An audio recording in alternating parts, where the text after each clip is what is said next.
ciidanka xoogga dalka Soomaaliyeed waxaa la aasaasay 12 Abriil 1960 kaas oo lagu aasaasay ciidan ka kooban 8 hurimood oo lagu magacaabi jiray Cali Boobaye. ciidankaasi ayaa tir ahaan ahaa 2000 oo askari oo laga kala qoray 6 gobol oo ka tirsanaa goboladii koonfureed ee gumaystaha Talyaaniga oo gumaysan jiray. degmo kasta waxaa laga soo xulay 50 askari oo kuruudka ciidanka ku qaatay xerada Botico oo markii dambe loo bixiyay dugsiga tababarka ciidamada ay dhismaha ciidanka xoogga dalka Soomaaliyeed waxa uu ahaa intii u dhaxaysay sanadihii 1969 ilaa 1990 oo ahaa xilligii dawladii militariga ay gacanta ku haysay hoggaanka talada dalka. xilligaasi ciidanka xoogga dalka Soomaaliyeed waa xilligii ugu dhismaha iyo tababarka badnaa, waxaana la ballaariyay dhismihii ciidanka, waxaana la dhisay ciidanka lugta iyo qaybaha kala duwan ee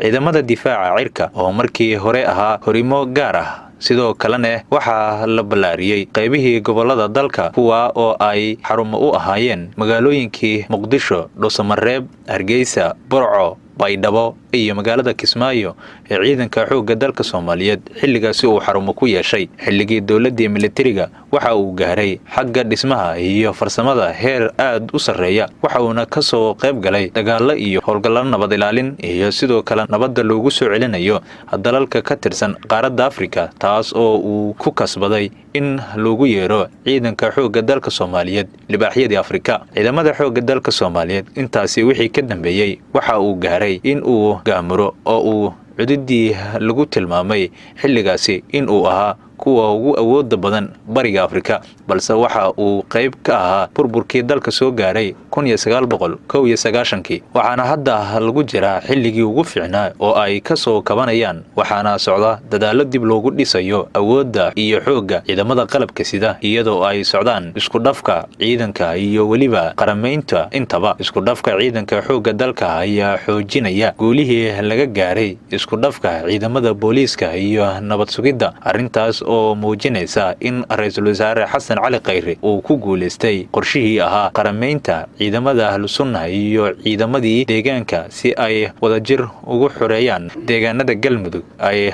argagixisadu uga sugan yihiin. haddaba dadaalada socda waxaa ka mid ah in dhowaan dawladda Uganda oo ka mid ah dalalka taageera dhanka tababarka ciidamada u fidiyeen ciidanka qalabka sida. sidaas